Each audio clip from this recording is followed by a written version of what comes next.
Shalom para perwira kerajaan, the warrior of the kingdom. Pada bagian terakhir daripada kitab Nabi Habakuk, maka ayat yang sangat terkenal bahkan sering dibuat nyanyian, ayat 17 dengan 19. Sekalipun pohon ara tidak berbunga, yaitu pohon anggur tidak berbuah, hasil pohon zaitun, hasil, banyak orang kehilangan hasil, ya, tidak menghasilkan, kambing domba terhalau, tidak ada sapi lembu dalam kandang. Bahkan ada beberapa gedung gereja yang lagi terbakar atau mengalami, itu cuma kandang, saudara. Tapi kuncinya adalah perkataan sekalipun. Saya pernah cerita satu hari saya sempat pergi ke Bukit Doa Immanuel, dan di sana saya disambut oleh seorang tukang kebun di sana. Oh, dari jauh dia melambaikan tangan, "Shalom Pak Timotius." Lalu saya datang, saya turun dari mobil dan dia memperkenalkan diri. Ya, dia taruh aritnya, dibersihkan tangannya, dia salami saya. "Perkenalkan Pak, nama saya Walaupun." "Siapa Mas?" "Walaupun." "Sebab Bapak saya ngajar, walaupun apa yang terjadi, Tuhan tetap baik." Wah, bagus sekali. Ya, saudara, bapaknya ini pasti orang yang hebat ya. Namanya Mr. Walaupun. Apa yang terjadi lewat corona ini, saya juga ngalami. Ada hasil-hasil yang hilang, ya, berupa finance yang ditipu orang, perusahaan yang kita investasi jatuh, dan sebagainya. Itu terjadi gitu saja. Tetapi yang penting itu responsnya, bukan reaksi ya, respons. Pecundang itu memberikan reaksi, tetapi pemenang selalu memberikan right response. Namun akan bersuka cita dalam Tuhan Allahku, Allahku keselamatanku. Kalau kita ini sudah diselamatkan, nggak usah takut dengan yang lain. Perkataan pertama yang saya ucapkan pada Bapak Pendeta Roni waktu saya dengar putra saya ini yaitu terpapar corona, saya telepon dia, "Ron, kamu itu aset kerajaan. Tuhan akan pertahankan kamu." Itu perkataan saya. Saya tidak bilang kasihan kamu. Nah, you must know who you are. Karena itu kita kalau sudah dapat keselamatan, yang lain enteng. Karena itu kita bedakan antara saya dulu pernah dikasih ikan koi ya. Masalahnya pemeliharaannya mahal. Dan listrik suka mati. Akibat nggak ada listrik, nggak ada oksigen kan. Dan seringkali saya harus bangun malam pasang genset dan sebagainya. Karena harganya mahal jadi dipertahankan. Kemudian dikatakan, "Aku beria-ria dalam Tuhan yang adalah kekuatanku." Keselamatan dan kekuatan ada pada Tuhan. Bersorak-sorak. Allah yang menyelamatkan dan Allah yang kekuatanku. Dia memberikan aku kaki rusa. Karena itu mungkin bisa ditampilkan nanti dari multimedia tentang kambing gunung, rusa yang bisa naik bukit. Yang kita minta kaki kita dirubah jadi kaki rusa. Jadi bukan Tuhan tidak dibuat bukitnya melandai, bukan. Kaki kita yang dirubah. Kaki kita bisa mengatasi gunung-gunung kita.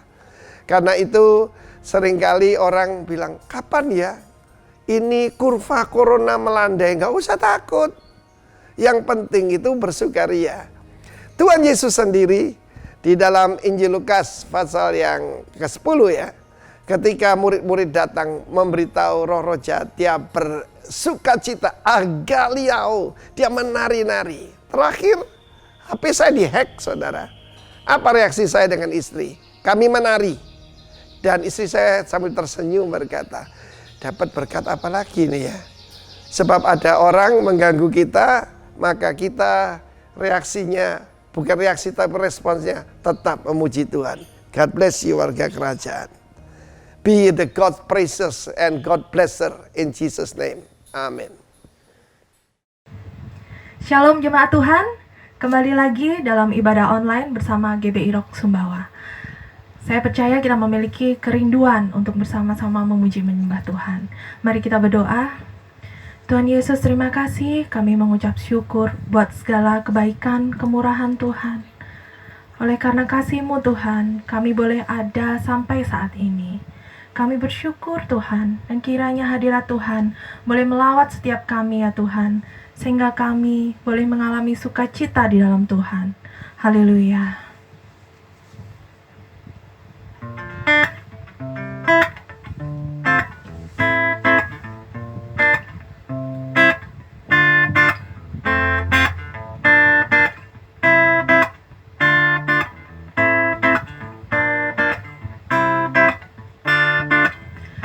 Kasih yang begitu besar, lebih kuat dari dosa.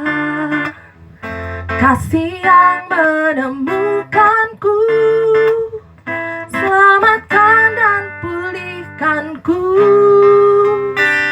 Ku naikkan syukurku, ku tak akan berhenti memuji, meninggikan namamu, selalu menari, memuliakanmu. Dibebaskan, dibangkitkan, hidup yang kau beri, dan kini hanya untukmu.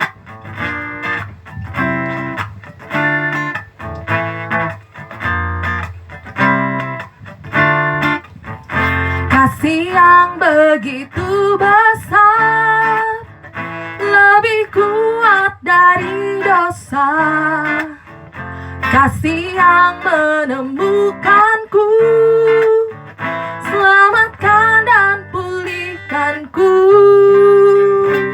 Ku naikkan syukurku, ku tak akan berhenti memuji, meninggikan namamu, selalu menari, memuliakanmu. Dibebaskan, dibangkitkan, hidup yang kau beri, dan kini hanya untukmu.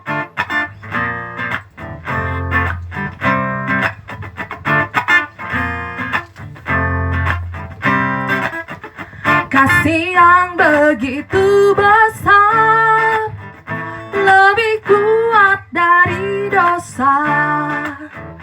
Kasih yang menemukanku, selamatkan dan pulihkanku. Ku naikkan syukurku, ku tak akan berhenti memuji, meninggikan namamu, selalu menari, memuliakanmu. Dibebaskan, dibangkitkan, hidup yang kau beri, dan kini hanya untukmu. Takkan berhenti memuji, meninggikan namamu, selalu menari, memuliakanmu.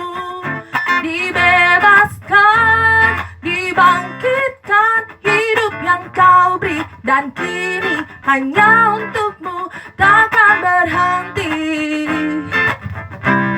meninggikan namamu. Dibebaskan, dibangkitkan, hidup yang kau beri, dan kini hanya untukmu. Takkan berhenti memuji, meninggikan namamu, selalu menari, memuliakanmu. Dibebaskan, dibangkitkan, hidup yang kau beri, dan kini hanya untukmu. Hidup yang kau beri, dan kini hanya untukmu. Hidup yang kau beri, dan kini hanya untukmu.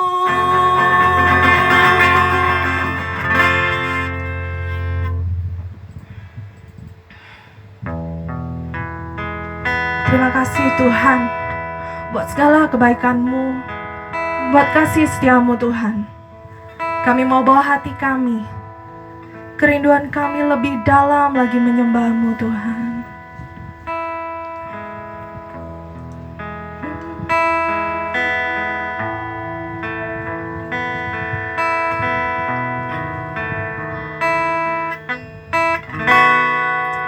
Dengan apa kan ku balas segala kebaikan-Mu? Segenap hatiku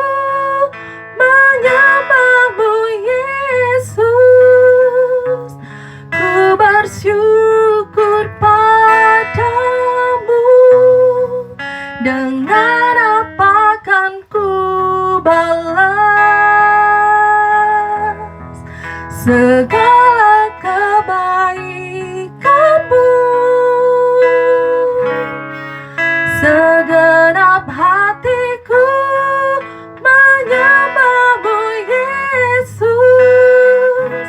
Ku bersyukur padamu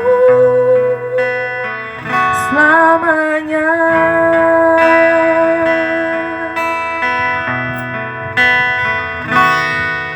Kau Allah yang setia, Bapa yang mulia, kasih-Mu besar Tuhan. Kau pulihkan hidupku, Kaulah harapanku. Hidupku dalam-Mu, terima kasih Tuhan. Kau selamatkan hidupku. Dengan apa kan ku balas segala kebaikanmu? Segenap hatiku menyembahmu, Yesus. Ku bersyukur padamu. Dengan apa kan ku balas segala kebaikanmu? Segenap hatiku menyembahmu, Yesus. Ku bersyukur padamu selamanya.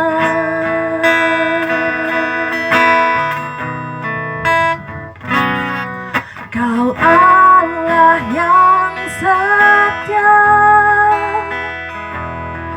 Bapa yang mulia, kasih-Mu besar Tuhan. Kau pulihkan hidupku, Kaulah harapanku. Hidupku dalam-Mu, terima kasih Tuhan. Kau selamatkan hidupku. Dengan apa kan ku balas segala kebaikanmu? Segenap hatiku menyembahmu, Yesus. Ku bersyukur padamu. Dengan apa kan ku balas segala kebaikanmu? Segenap hatiku menyembahmu, Yesus. Ku bersyukur padamu selamanya. Oh, selamanya. Oh, selamanya. Oh, selamanya.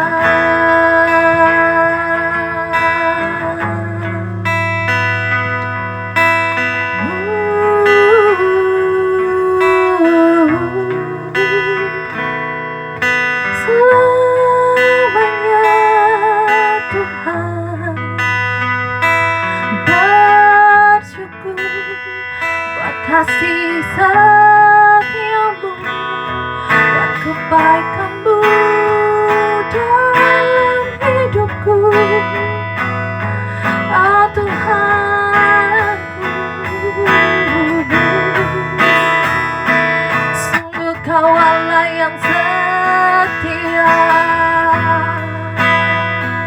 sungguh Kau Allah yang setia Tuhan. Percaya penyertaan-Mu sempurna, percaya kebaikan-Mu melimpah dalamku. Haleluya, naikkan syukur bagi-Mu, bagi kebaikan-Mu. Ajar kasih yang perkasa, sungguh Kau mulia, layak Kau Tuhan ditinggikan, sungguh layak Kau Yesus.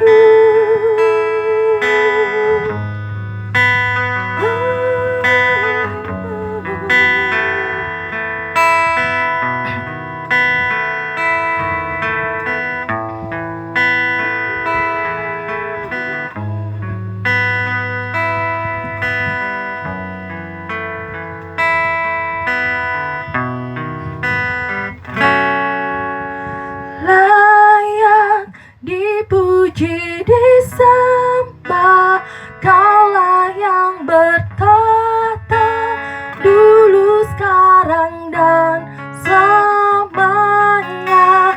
Raja atas segala raja, nama-Mu besar termulia. Layak dipuji, disembah, Kaulah yang bertata dulu, sekarang, dan selamanya.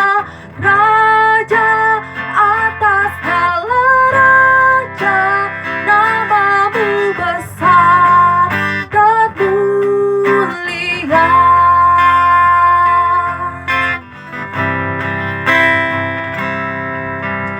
Alam semesta melukiskan kebesaran Tuhan. Bumi dan surga menyanyikan kemuliaan nama-Mu. Hosana, Hosana,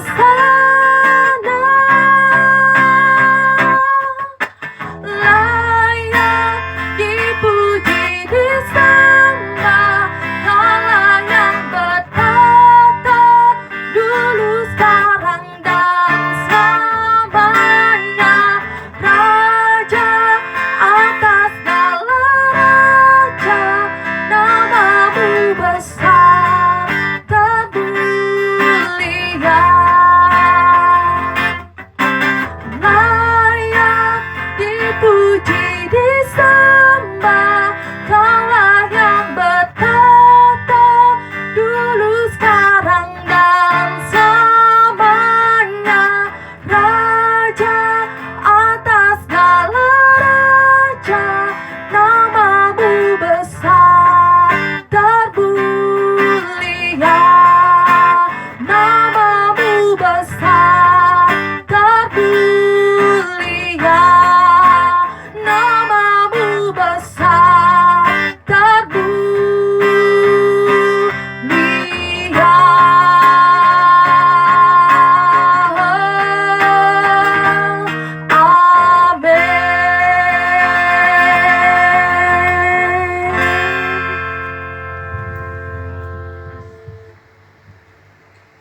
Shalom saudara. Saya percaya hari-hari kita adalah hari-hari yang dahsyat.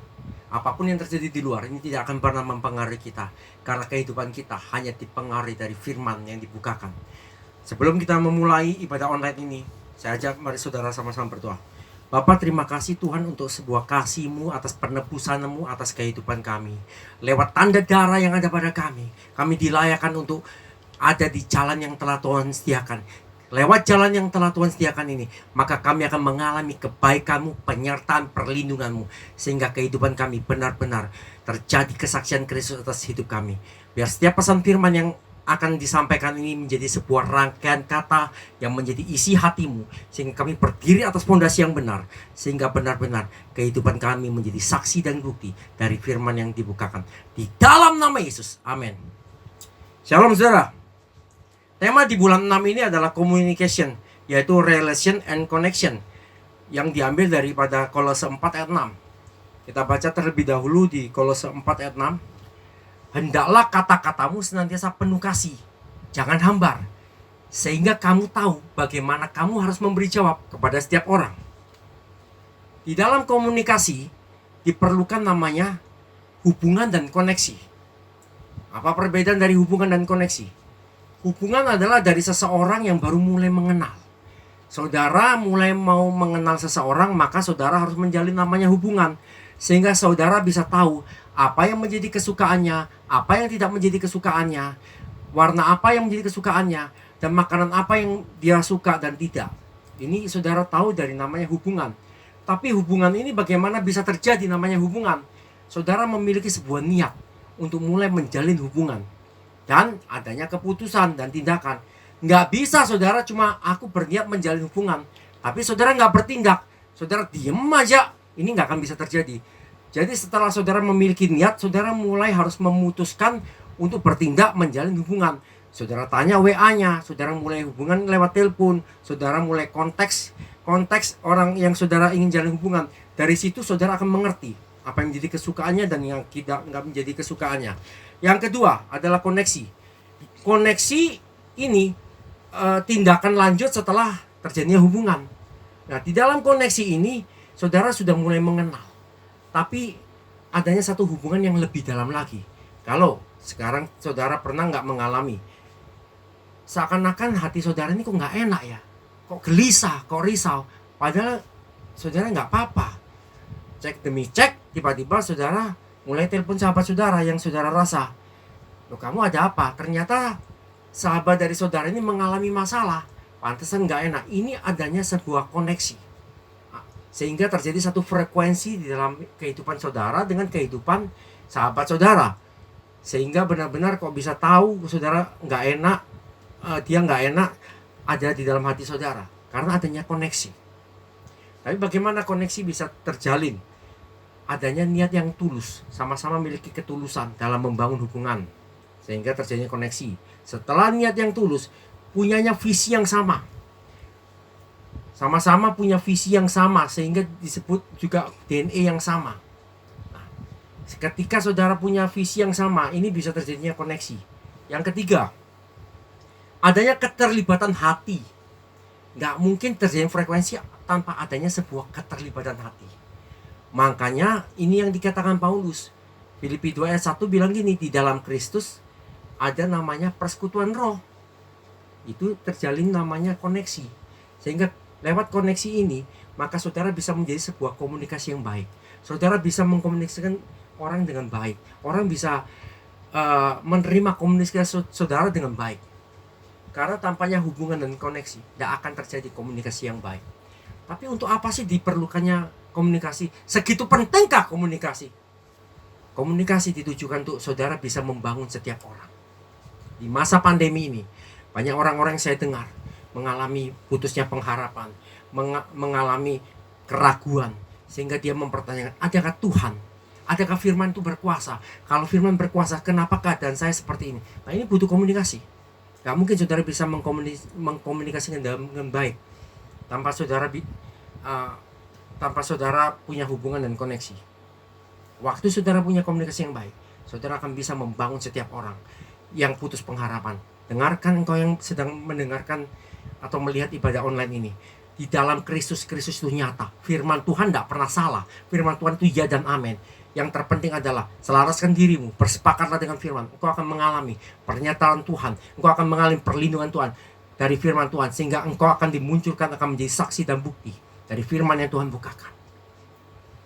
Karena itu, pastikan diri kita ini untuk benar-benar dari firman. Bersepakat dengan firman. Sehingga kita akan dapat mengkomunikasikan dengan baik. Kita akan dapat membangun setiap orang dengan benar dan baik. Sehingga orang-orang yang letih lesu dan tidak berpengharapan, ini punya pengharapan kembali.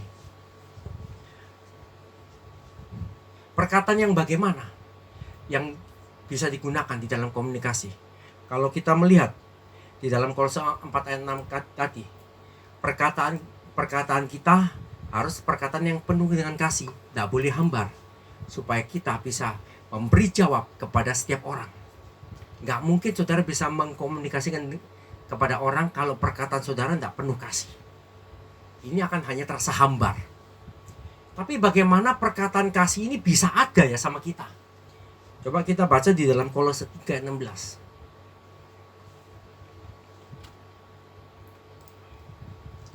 Hendaklah, Kolose 3 ayat 16, kita mulai membacanya. Kolose 3 ayat 16. Hendaklah perkataan Kristus diam dengan segala kekayaannya di antara kamu, sehingga kamu dengan segala hikmat mengajar dan menegur seseorang akan yang lain, dan sambil menyanyikan mazmur dan puji-pujian dan nyanyian rohani, kamu mengucap syukur kepada Allah di dalam hatimu. Saudara hanya bisa memiliki sebuah perkataan yang penuh dengan kasih waktu ada perkataan Kristus diam di dalam hidup kita, diam di dalam diri kita. Nggak mungkin saudara memiliki perkataan kasih tanpa adanya perkataan Kristus diam di dalam hati kita. Cuma begini, bagaimanakah perkataan Kristus bisa diam di dalam kita? Kalau kita melihat sebenarnya Kristus dan perkataannya nggak bisa dipisahkan. Saudara nggak akan pernah memisahkan perkataan seseorang dengan orangnya. Ini harus jadi satu. Sehingga waktu perkataan Kristus diam di dalam hidup kita, maka Kristus juga harus tinggal di dalam diri kita. Bagaimana perkataan Kristus diam di dalam kita? Kita baca mulai Kolose 4 ayat 3.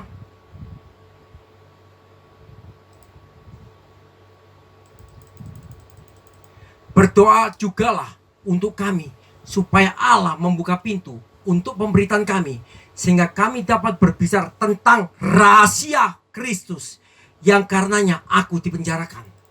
Ayat 4. Dengan demikian aku dapat menyatakan sebagaimana seharusnya.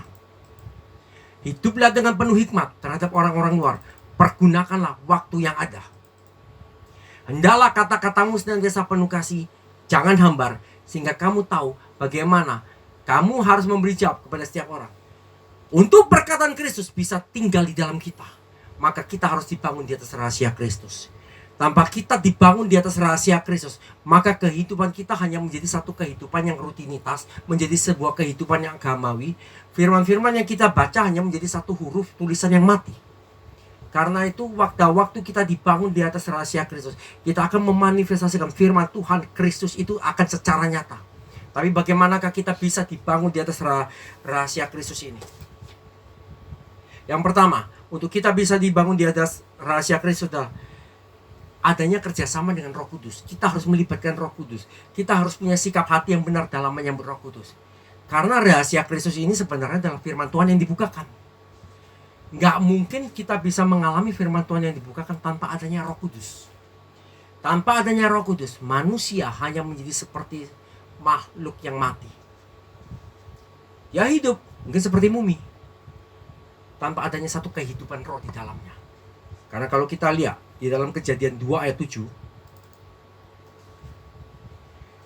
ketika itulah Tuhan Allah membentuk manusia itu dari debu dan tanah dan menghembuskan nafas hidup ke dalam hidungnya.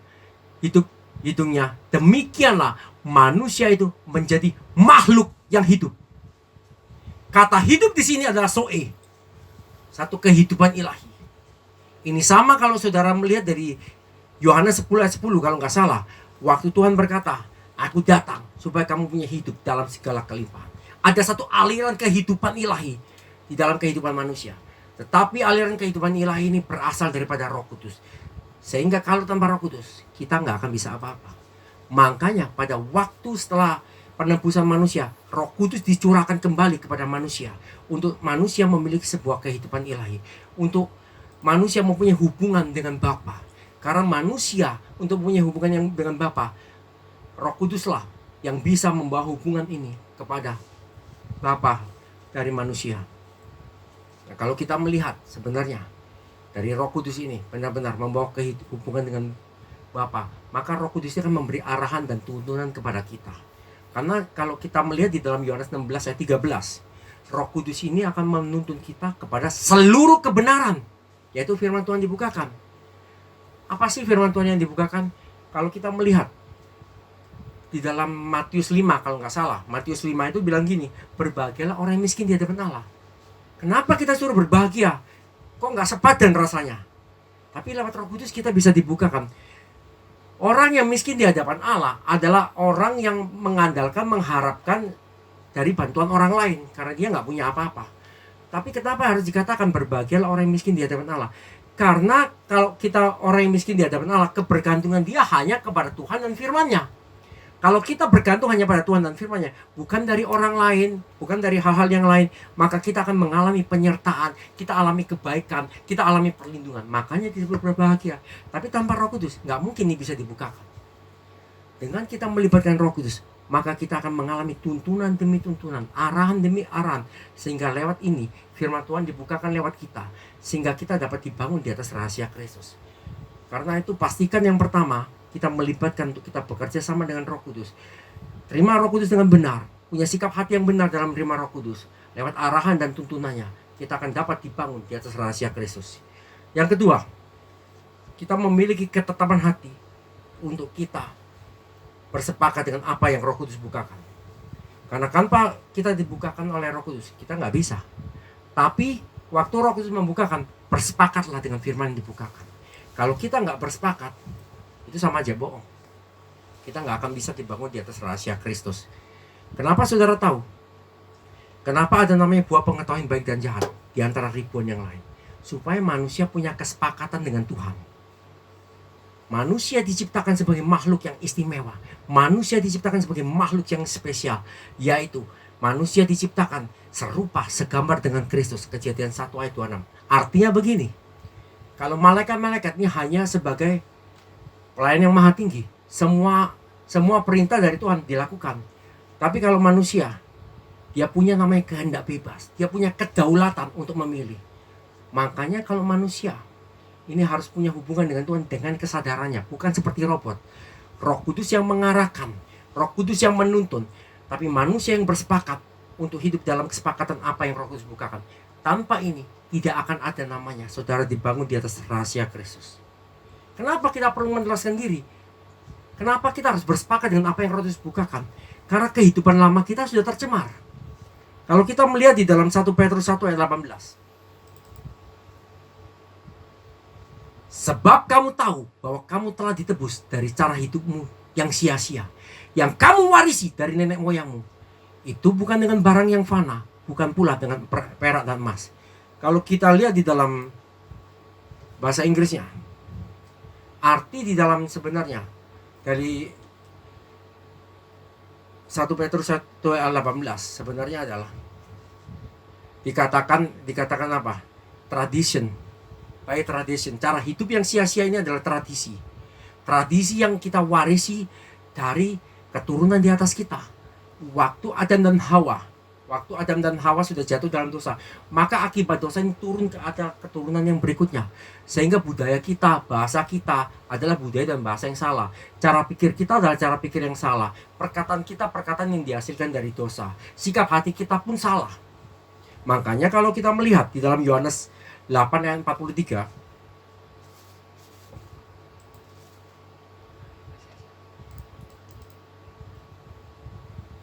apakah sebabnya kamu tidak mengerti bahasaku? Sebab kamu tidak dapat menangkap firmanku. Kenapa nggak bisa menangkap firman Tuhan? Kita baca di Yohanes 8 ayat 44. Iblislah yang menjadi bapamu, dan kamu ingin melakukan keinginan-keinginan bapamu. Ia adalah pembunuh manusia sejak semula dan tidak hidup di dalam kebenaran. Sebab di dalam dia tidak ada kebenaran. Apabila ia berkata dusta, ia berkata atas kehendaknya sendiri. Sebab ia adalah pendusta dan bapa segala dusta. Jadi, kenapa kita perlu bersepakat dengan apa yang Roh Kudus bukakan? Karena Roh Kudus ini membukakan dalam seluruh kebenaran. Karena semua kehidupan kita yang lama sudah tercemar. Saudara bisa melihat, kenapa banyak orang-orang bahkan di pelayanan bisa jatuh. Kenapa orang-orang dalam gereja bisa adanya dosa. Karena apa? Karena kehidupan mereka hanya cuma gerejawi. Kehidupan mereka nggak dibangun di atas rahasia Kristus. Karena mereka tidak menyelaraskan diri dengan apa yang Roh Kudus bukakan. Sehingga budaya dan bahasa dosa yang tercemar ini masih tetap ada. Dan supaya kita benar-benar terbebas dan merdeka, budaya dan bahasa kita adalah budaya dan bahasa kerajaan surga. Maka izinkan diri kita untuk kita dibangun di atas rahasia Kristus. Waktu kita dibangun di atas rahasia Kristus, saudara akan melihat akan banyak perbuatan Tuhan yang dahsyat atas hidup kita. Benar-benar mau pandemi kah, mau krisis ekonomi kah, itu tidak akan terjadi sama kita. Karena firman Allah ini ya dan pasti dalam kehidupan kita. Sehingga kesaksian Kristus akan selalu nyata atas hidup kita. Hal apa yang terjadi waktu kita dibangun di atas rahasia Kristus? Saudara akan melihat apakah saudara dibangun di atas rahasia Kristus atau tidak. Ciri ini akan saudara dapati. Adanya satu pemisahan, adanya satu perpindahan dari cara yang lama kepada cara yang baru. Kita kalau lihat di dalam Ibrani 4 ayat 12. Sebab firman Allah ini hidup dan kuat dan lebih tajam daripada pedang bermata dua, manapun ia menusuk amat dalam sampai memisahkan jiwa dan roh, sendi-sendi dan sumsum-sumsum. Ia sanggup membedakan pertimbangan dan pikiran hati kita. Ciri ini yang saudara dapati waktu saudara dibangun di atas rahasia Kristus. Ada namanya pemisahan. Pemisahan dari cara yang lama dengan cara yang baru. Hal-hal yang dulu saudara anggap biasa, hal-hal yang saudara anggap dulu nggak apa-apa, sudah nggak bisa lagi. Saudara akan mulai ditimbulkan kesadaran. Aku nggak bisa kayak gini lagi. Cara pikirku ini nggak bisa cara pikir yang lama. Harus dengan cara pikir yang baru. Yang saudara anggap yang biasanya saudara khawatir, saudara takut, saudara galau, nggak apa-apa. Nggak bisa lagi. Caranya ya ambil kesepakatan. Aku nggak mau takut, aku nggak mau khawatir. Saudara mulai berkata sama diri, dengar, aku dibangun di atas rahasia Kristus. Firman Allah ya dan amin. Tidak ada ketakutan di dalam diriku. Karena segala perkara dapat kutanggung di dalam Dia yang memberikan kekuatan kepadaku. Allahku yang memenuhi untuk apapun yang aku perlukan dan butuhkan. Terjadi di dalam nama Yesus. Saudara mulai mengerti. Dan ada hal-hal yang dulu saudara pikir biasa. Dalam kehidupan sehari-hari. Seperti misalnya, satu contoh saya ini gini. Waktu saya biasa pulang kerja, saya langsung biasanya masuk kamar, terus saya langsung tidur di kasur, karena saya ngantuk. Tapi sepertinya nggak bisa gini. Ada namanya new normal. Seperti kalau kita melihat dalam pemerintahan sekarang mulai ada new normal, aturan baru. Jadi waktu itu saya lihat, saya harus mandi dulu. Saya mulai harus bersih-bersih dulu. Dulu kan sepertinya nggak apa-apa, ini nggak bisa lagi. Hal-hal yang kita mulai dulu berantakan, nggak bisa. Mulai harus tertata rapi. Arti sebenarnya kalau kita lihat new normal, arti profetiknya adalah kita harus hidup dalam tatanan yang benar, tatanan ilahi. Pikiran saudara ini mulai selaras nggak dengan firman Tuhan? Perkataan saudara ini perkataan yang selaras nggak? Apakah saudara suka mengomel atau saudara lebih mengucapkan syukur kepada Tuhan? Ini mulai terjadi pemisahan. Nggak bisa lagi dengan cara yang lama. Perpindahan dengan cara yang baru. Ini adalah ciri waktu saudara dibangun di atas rahasia Kristus. Yang kedua, saudara menerima roh keputraan, roh yang menjadikan saudara sebagai anak. Kalau kita membaca dalam Roma 8 ayat 15. Sebab kamu tidak menerima roh perbudakan. Kalau saudara diperbudak, berarti saudara takut gagal, takut miskin, takut nggak punya apa-apa, takut khawatir, takut masa depan, dan takut semuanya. Artinya saudara ini menerima roh perbudakan. Tetapi waktu saudara dibangun di atas Kristus, ini yang terjadi. Yang membuat kamu menjadi takut lagi, tetapi kamu telah menerima roh yang menjadikan kamu anak Allah. Oleh roh itu kita berseru, ya Abba, ya Bapa. Waktu kau saudara menerima roh keputraan, saudara menjadi orang yang merdeka. Saudara tahu Tuhan itu adalah Tuhan yang pasti. Firman Tuhan itu firman Tuhan yang pasti. Sehingga saudara akan mengalami penyertaan perlindungan. Kalau saudara melihat, kalau saudara punya anak saudara masih kecil, dia nggak tahu. Papanya susah, mamanya susah, dia nggak tahu. Yang tahu besok dia pasti makan. Yang tahu dia pasti besok mau makan apa ada. Artinya gini, waktu kita menerima roh keputraan, kita nggak tahu besok mau jadi apa. Apakah corona ini sampai kapan? Pandemi ini sampai kapan? Apa ada virus yang baru? Saudara nggak pusing dengan itu. Yang tahu saudara berdiri di atas firman Tuhan yang pasti. Firman Tuhan yang akan menjadikan kita secara pasti untuk mengalami penyediaan pertolongan Tuhan. Itu menerima roh sebagai anak. Tapi kan karena itu, untuk menerima roh sebagai anak, maka saudara harus dibangun di atas rahasia Kristus. Dan yang ketiga, saudara punya satu pola Kristus, pola yang benar, tatanan yang benar. dengan firman yang dibukakan. Kalau kita melihat di dalam Matius 19 ayat 28.